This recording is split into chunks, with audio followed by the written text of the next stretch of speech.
Yo, so it's been a while since I made a video, but here we are, we're back. Had a short little vacation and a job change, so I've been a little MIA, but we're back at it.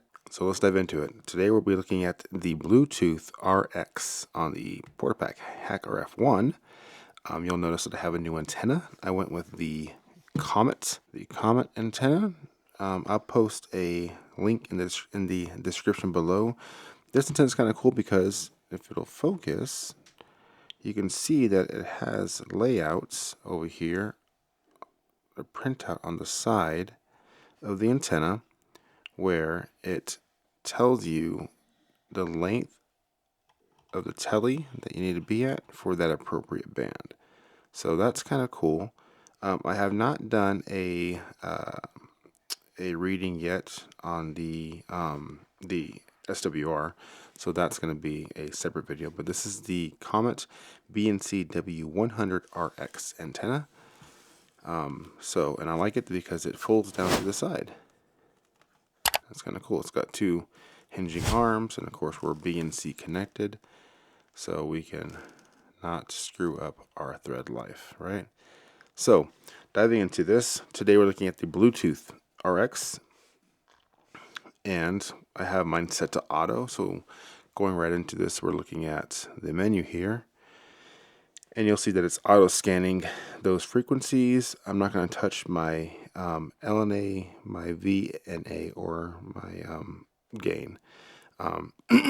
And if you haven't had a chance to watch Soren's video, I have no association with him, but he does do a great job discussing the VNA and LNA and gain, and something that you may not know, that you may have a fried amp on your actual HackerF board down below, because they are very sensitive to that, which I actually do. So for instance, if I turn my gain on and we were looking at it in actual, like the waterfall display, it would go mute because my gain there is busted. So I'm going to order a new board that has the fix for that, but that'll be a totally different video. So as we're looking down all this, we can see that we have our MAC address. If we scroll down to that MAC, we can filter, and we can do our filtration through hits.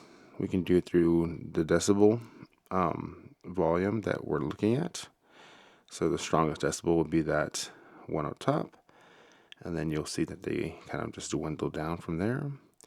And your time, so which time was the most recent. And then back to the name of if your device was named, and then back to MAC address. All right, so the next portion is if you want to log those or not. That little X box, you can hit log, name them, USB log, and yada yada yada. All right, so just your basic type of parameters that you can set. Down here at the very, very bottom, you can export this to a CSV, which then you can open into, say, like Excel, if you want to categorize these better, or search for a specific hit. You can go to clear, which will clear out the menu, and then the next one is TX. TX actually takes you into the transmission side of that Bluetooth, the Bluetooth TX portion. So that's kind of the basics of the functions of that.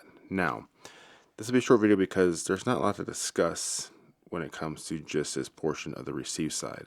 I mean, we can dive into the weeds of it, but it'll just be boring. And if you're interested, I will post some great links below to kind of help you understand what Bluetooth is and what all this means and how to break it down. All right. So let's dive in to this first one right here, the 73E9, right? We're going to tap that. Okay. Now, immediately you can see that we have the MAC address, we have the scan frequency, and if you go down, we're looking at, all right, so on that type FF, that is pretty much going to be discussing like the association of what that address is. So there's a GitHub page or link that I will post, and I will kind of put it here on the screen of what it is, but the person that did this broke down almost every single type of MAC address and what it is associated with. So say you have an iPhone, they're going to have a specific type on that first portion there. Say you have a Samsung, they may be using a different type. Earbuds, even your flipper, Zero is going to be using a certain type of Bluetooth. So there's multiple types. So what this person did is they broke down almost every single manufacturer of MAC addresses, not the actual all the other subtext, but just that first portion, to kind of help you figure out what device you are looking at. Is it an iPhone? Is it a Samsung? Is it a TV? Is it a wearable watch? A Garmin, or an Apple Watch or a Samsung Watch, something like that. So in the GitHub page, you'll just see this. It's a massive document of just data that he has compiled of all these Bluetooth addresses and that type. So that's kind of what that is.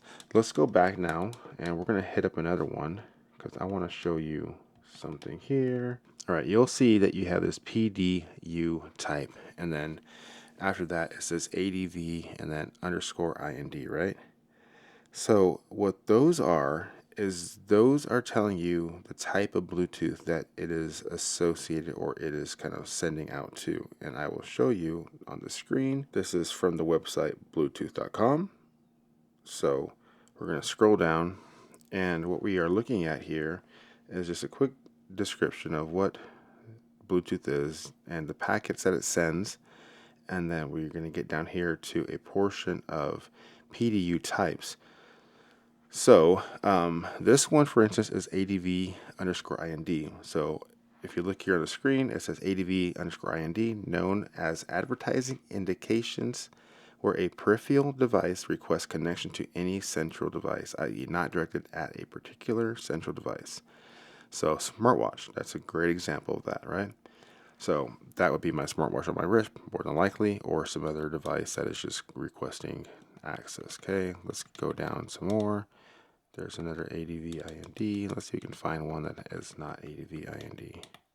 Here we go. ADV non-con _IND. These are non-connectable devices. So these are beacons in museums, proximity sensors, and so on and so forth. So these could be some simple things as my alarm system in my house. It's not connectable for me to connect to it, but the control panel to that sensor is connectable via Bluetooth, right? So that could be what that means. And there's a lot of sensors out there in the world now that you may not know exist. Like, I love cigars, so in my cigar humidor I have a sensor push that tells me the humidity of my humidor, right? So it tells me the temperature, the humidity, the dew level, and so on and so forth. So those are different Bluetooth devices that you may come across in your scanning features. That's kind of be the basics of Bluetooth, right? Let's see if there's any more that we want to look at real quick. Down here at the bottom, you can, if you hit send, it's going to take you to the TX portion of that area. So then you can send those, you can probably record and then replay pretty much. I haven't tried this yet, but we will get into that on the TX side of the Bluetooth app area. That is going to be it really for the Bluetooth RX portion. Like I said, there's not a lot to go over. It's just mostly data logging and then trying to find a device maybe that you want to do a replay on or to see if you can connect to. As we get into the TX side of things, we'll dive more between, maybe we can do some stuff between the Flipper Zero and the Portapack H2 But as for now, that is it. Stay tuned for the next portion. I wish I should, now that I'm kind of in a rhythm of things again, have out by the end of this week, which is going to be the ERT meters and going over what that is. That's really much it. So anyways, I appreciate you guys, your support. Thank you for all the comments. I have a few comments to get back to you. I apologize if I have not talked to you in a while. Don't forget to hit that like, subscribe button, and it really helps me out. I really do appreciate all you guys, and I will see you in the next video.